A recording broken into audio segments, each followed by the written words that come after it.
है भगवान का मंदिर। हाँ, और कौन और कोई कुछ बोलेगा? एक घर अपन ने बनाया है, एक पेड़ अपन ने पेड़ जब उगाया तो सबसे ज्यादा मजबूत पेड़ में क्या होती है? सबसे ज्यादा मतलब कौन सी चीज होती है बस है? जड़ होती है ना। तो जब आप घर बनाएंगे तो सबसे ज्यादा घर में जो जगह होती है वो कौन सी जगह होती है? जो मेन होती है, जो कीमती होती है, जिसकी वजह से घर रुका रहता है। कोई जानता है? बोलो, क्या नींव रहती है? देवताओं का आशीर्वाद, वास। और कोई कुछ जानता? नहीं जानता? क्या पर पास घर है, पर इतने बड़े घर में जो मेन जगह होती है वो कौन सी होती है? नहीं जानता कोई? ठीक है, कोई बात नहीं। माँ वैष्णो दरबार में आओगे तो माँ एक एक ये ज्ञान भी बताएगी और बातें भी बताएगी, तुमको जताएगी। जो घर में होता है सबसे मेन जो जगह होती है वो होती है दरवाजे की चौखट। जिस चौखट को हम लांघ के आते हैं, जाते हैं। जब घर से बेटी की विदाई करते हैं तो दरवाजे की चौखट में हम 5 या 7 दाने रखते हैं ना अनाज के। हम कोई भी शुभ कार्य करते हैं तो दरवाजे की चौखट को पूजते हैं ना। तो उस दरवाजे की चौखट को पूजते हैं तो जरूर है, पर उसका जो मान सम्मान होता है वो हम नहीं करते हैं, जो हमें प्रतिदिन करना चाहिए। आप किसी के भी घर में आते हैं तो दरवाजे की चौखट को अपने पैर से दबाकर अंदर प्रवेश करते हैं। क्या पुराने जमाने में ऐसा होता था? राजा महाराजाओं के घर ऐसा होता था? किसी मंदिर में आप जाओगे तो क्या आपको दरवाजे की चौखट को कचरने देगा कोई? क्या आप अपने घर में भी ऐसा करते हैं? आपको पता नहीं है। पर सबसे जो मेन जगह होती है वो होती दरवाजे की चौखट, जिसमें सभी देवी देवताओं का वास होता है। घर में क्लेश होना, घर में बर्बादी आना, और क्या बोलते हैं कर्जे में ज्यादा डूबना, जो दोष होते हैं, वो जो जितने भी होते हैं नकारात्मक ऊर्जाएं, वो सब काय से होती है? घर की चौखट से। आप अपने घर की चौखट को प्रतिदिन धोएंगे और उसमें हल्दी कुमकुम गिराएंगे और उसकी पूजन करेंगे। आपको उस चौखट को लांघना है तो आप लांघो, पर उसको अपने पैर से दबाओ मत, कचलो मत।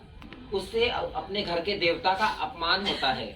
घर एक मंदिर है और उस मंदिर में हम आत्माएं रहती हैं, हमारे बच्चे रहते हैं, हमारा परिवार रहता है ना। तो हमारा जो सारा संसार उस दरवाजे की चौखट से जुड़ा हुआ है। अगर वो घर ही नहीं रहेगा, चौखट ही नहीं रहेगी, तो घर का क्या मतलब? आप दरवाजा जब लगाते हैं तो चौखट पे ना लगाते हैं। बिना पूजा पाठ करे क्या वो दरवाजा रुकता है? नहीं रुकता। नेव तो मैं मानता हूँ, नेव खोदो, आप नेव खोदो, पूजा पाठ होती, पर जो मेन दरवाजे की बात आती है तो उसमें पूजा पाठ करना पड़ता है, नारियल लगाना पड़ता है, देना पड़ता है। तो फिर आप क्यों प्रतिदिन उस गलती को करते हो? आप क्यों अपने दरवाजे की चौखट को डांटते हो, कचलते हो?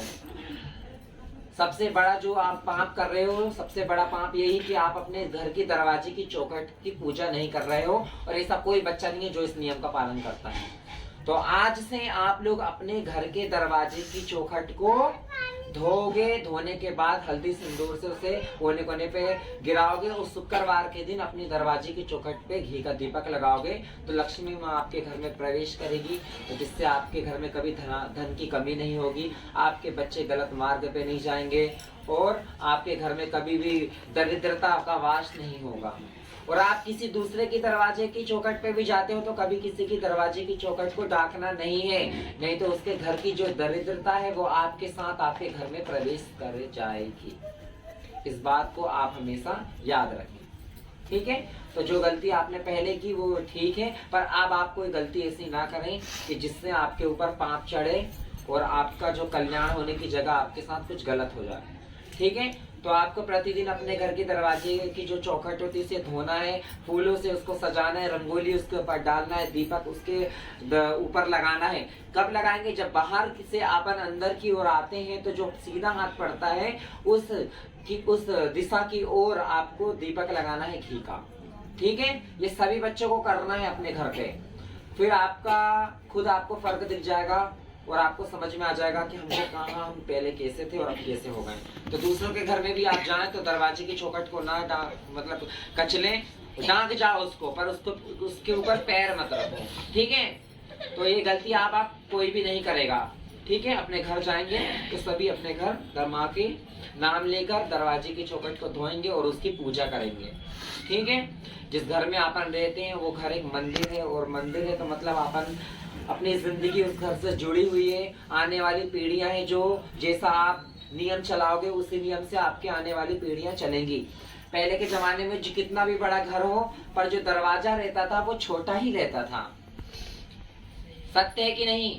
कितना भी बड़ा घर हो, कितना भी बड़ा राजा महाराजा हो, पर उसका जो घर का जो दरवाजा था वो छोटा ही रहता था, इसलिए कि उसको सर झुकाकर हम अंदर जाएं और सर झुकाकर अंदर से बाहर की ओर जाएं, जिससे कि उसका आते समय भी मान हो और जाते समय भी मान हो। तो वो पूर्वजों के घर में धन की कभी कमी नहीं रहती थी, उनके बच्चे कभी बिगड़े नहीं हुआ करते थे, उनके घर में कभी आपत्ति आती ही नहीं थी, बीमारी क्या होती है ये कभी आती ही नहीं थी। तो आपको अपने घर को हमेशा प्रणाम करना है और उसके दरवाजे की चौखट को पूजना है। इस बात को हमेशा याद रखें। किसी भी देवी देवताओं का, श्री गणेश जी का आप अपने दरवाजे पर एक तस्वीर लगाएं और पूजन करें।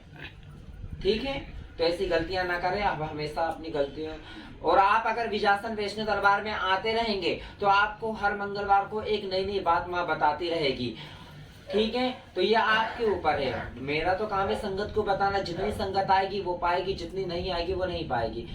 सही है कि नहीं? बच्चा एक दिन अगर स्कूल जाता है तो वो पढ़ नहीं लेता, उसको साल भर स्कूल जाना पड़ता है, तब वो कहीं पढ़ के और परीक्षा देता है, फिर भी उस परीक्षा में पास हो पाता है नहीं हो पाता है, ये भी उसके ऊपर है। ये उसकी पढ़ाई में निर्भर करता है, ये उसकी लगन में निर्भर करता है ना बेटा? तो आपको जिस तरीके से बच्चा साल भर स्कूल जाता है, फिर उस मेहनत करके पढ़ाई में सफलता हासिल करता है, उसी तरह आपको विजासन वैष्णो दरबार में आकर माँ के दरबार में सफलता हासिल करनी है। तो माँ के मंगलवार आप आइए, अरदास लगाइए, माँ के कहे हुए वचन के मार्ग का पालन कीजिए, आपके घर की पूरी दरिद्रता भाग जाएगी। माँ किसी भी रूप में कभी भी आकर कोई भी चमत्कार कर सकती है, आपको बता सकती है। दूसरी बात, आप जवारे लगाते हैं दरबार में, तो जवारे